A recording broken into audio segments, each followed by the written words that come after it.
Y para hablar más de los aspectos militares de lo que ocurre en Irak, volvemos a ponernos en contacto con el analista José Miguel Pizarro en Washington, quien nos ha acompañado en las últimas horas. Gracias de nuevo por acompañarnos, señor Pizarro. ¿Cuál sería su balance hasta el momento? ¿Cómo considera usted que han sido los resultados logrados hasta ahora con respecto a la estrategia militar utilizada por Estados Unidos? Por un lado, muy sorprendentes, por otro lado, bastante positivos.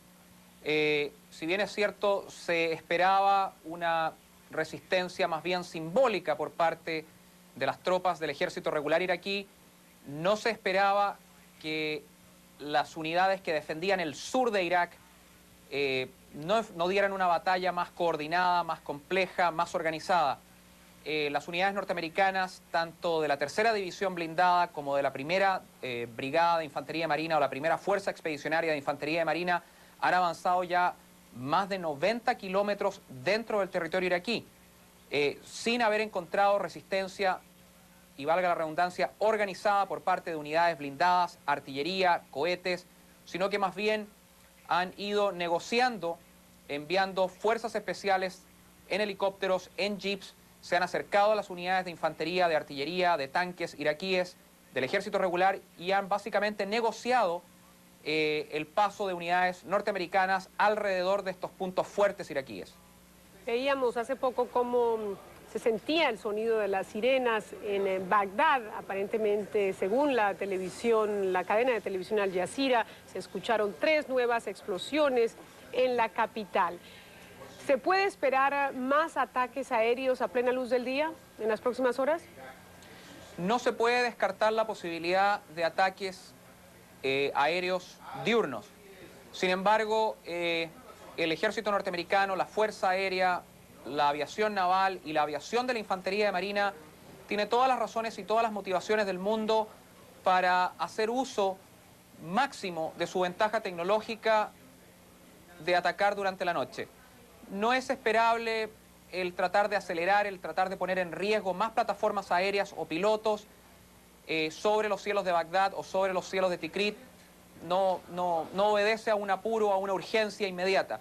Se puede mantener la misma campaña al mismo paso, ataques nocturnos, concentrados, masivos y movimientos diurnos.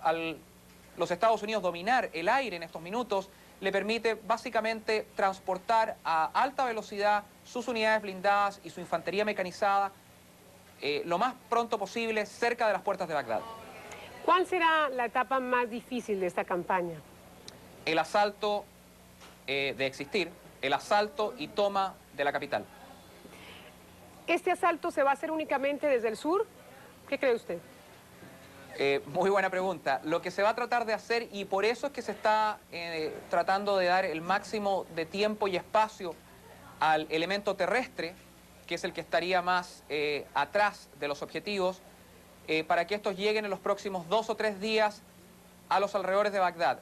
Lo que se quiere hacer ahí es rodear a la capital en 360 grados, posicionar suficientes fuerzas terrestres como para que el comandante, si es que hay un comandante, y eso incluso se duda, si es que hay un solo comandante en Bagdad, para que éste tenga un momento bastante difícil y no pueda el comandante iraquí determinar de a dónde va a venir el ataque, por el norte de Bagdad, por el este, por el sur, por el oeste. Esa es la idea. Ahora, en vista de que Turquía negó el uso de su territorio para los soldados estadounidenses, sin embargo, les permite usar su espacio aéreo, ¿qué posibilidad hay de que lleguen a Bagdad o que ingresen a Irak tropas estadounidenses y británicas por el norte en operaciones de paracaidismo, por ejemplo? Es, de hecho, la estrategia norteamericana concibe y contempla el lanzamiento de unidades de paracaidistas al norte de la ciudad de Tikrit en un número no superior a los 2.000 hombres y el transporte de otros 3.000 infantes más a través de helicópteros.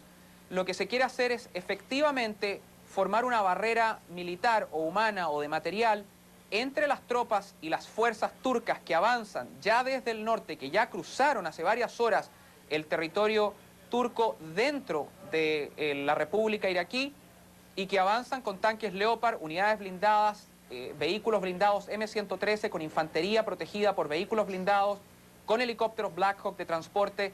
Las fuerzas turcas que avanzan son, bajo ningún punto de vista, unidades menores, son unidades bastante grandes, hablemos sobre los 22.000 hombres. ¿Y de qué manera podría complicar las operaciones de las fuerzas aliadas el ingreso de estas tropas turcas al norte de Irak?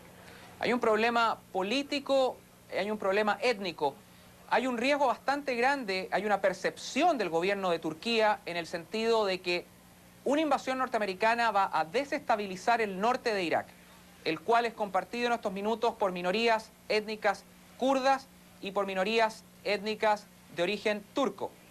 El gobierno de turco piensa que la presencia de unidades norteamericanas va a crear la sensación de independencia del norte de Irak y que los kurdos podrían incluso en los próximos días decidir tomarse los pozos petroleros, utilizar esos pozos petroleros como una riqueza natural, territorial o nacional y declarar un Estado independiente. Eso Turquía bajo ningún punto de vista lo va a permitir y si es necesario va a ser empleo de la fuerza.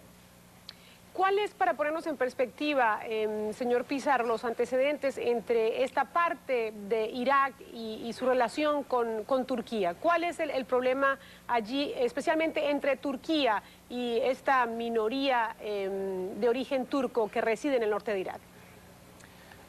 Existe un problema que ya cae dentro de lo que es el análisis político. Hace ya bastantes años hay grupos guerrilleros kurdos que han tratado de independizarse tanto de Bagdad como de Turquía y planean conseguir el suficiente apoyo internacional y los suficientes recursos naturales como para liberarse del dominio de Saddam Hussein. Esta es la excusa ideal para así hacerlo y declarar un Estado kurdo independiente. Ahora, ¿qué tan probable es que las tropas estadounidenses y británicas se apoyen en la minoría kurda para derrocar al régimen de Saddam Hussein, como lo hicieron, por ejemplo, en Afganistán? Las probabilidades son de un 100%. De hecho, ya hace ya más de 10 días, fuerzas especiales de los Estados Unidos, del ejército norteamericano y fuerzas especiales de la infantería de marina ya tomaron contacto con grupos rebeldes kurdos. De hecho, se les entregó armamento, se les han entregado radios, equipos satelitales, munición, alimentos, combustible, para que organicen de forma más profesional un frente norte en apoyo de las unidades paracaidistas norteamericanas de la División 101, que ya entiendo deberían estar en estos minutos aterrizando mediante aviones C-17, aviones C-130, paracaidistas y helicópteros.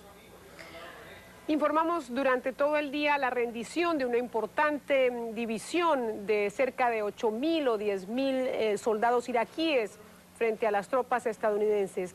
¿Qué capacidad tienen las tropas estadounidenses para lidiar con este grupo tan numeroso de tropas iraquíes que se rinden? Además, ¿qué beneficio les pueden dar a las tropas estadounidenses para avanzar en su ofensiva o al contrario, o para complicarles su acción militar?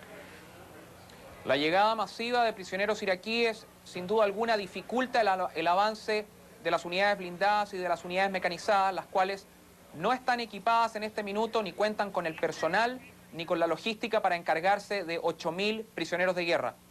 Lo que se quiere hacer es, mediante la guerra psicológica, avisarle a las tropas iraquíes de que se rindan, que se queden en sus regimientos, que se queden en sus barracas, que se mantengan dentro de sus posiciones y que posteriormente las fuerzas norteamericanas o británicas van a tomar contacto con ellos a objeto de que se diga cuál va a ser el siguiente paso a seguir.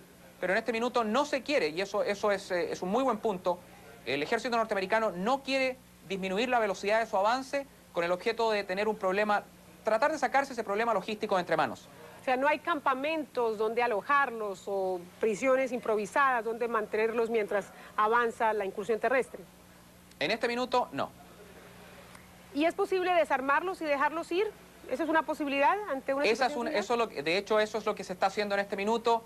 El ejército norteamericano y las unidades de la tercera división blindada están desarmando en la medida que pueden a las tropas iraquíes, la mayoría de estas se están entregando sin armas, llegan con las manos levantadas o llegan dentro de sus vehículos con banderas blancas, se aproximan a las unidades norteamericanas, pero esta es una actividad que se ha hecho en una forma sorprendentemente, valga la redundancia, organizada.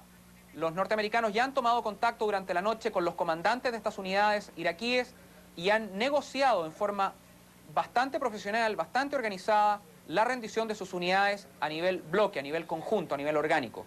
Ahora, a cambio de la rendición, ¿qué negociación puede estar de por medio para agilizar la rendición de otras unidades? ¿Simplemente la inminencia de la destrucción total del país, de más ataques? ¿O qué tipo de prebendas se podrían estar tomando en cuenta para agilizar esta rendición? Desde esa perspectiva, insisto, la campaña psicológica que lanzó hace ya más de 10 días la Fuerza Aérea y el Departamento de Estado de los Estados Unidos, en el sentido de transmitir radialmente cuáles son las instrucciones, cuáles son las actividades que se esperan del ejército iraquí, más el lanzamiento de millones y millones de panfletos indicando gráficamente qué es lo que deben hacer las unidades blindadas de artillería y de infantería frente a la presencia de unidades norteamericanas, ha educado, entre comillas, al mando iraquí respecto de cómo deben ellos organizar la rendición de sus unidades de una forma ordenada. Gracias, José Miguel Pizarro, por acompañarnos nuevamente. Volveremos con usted más adelante.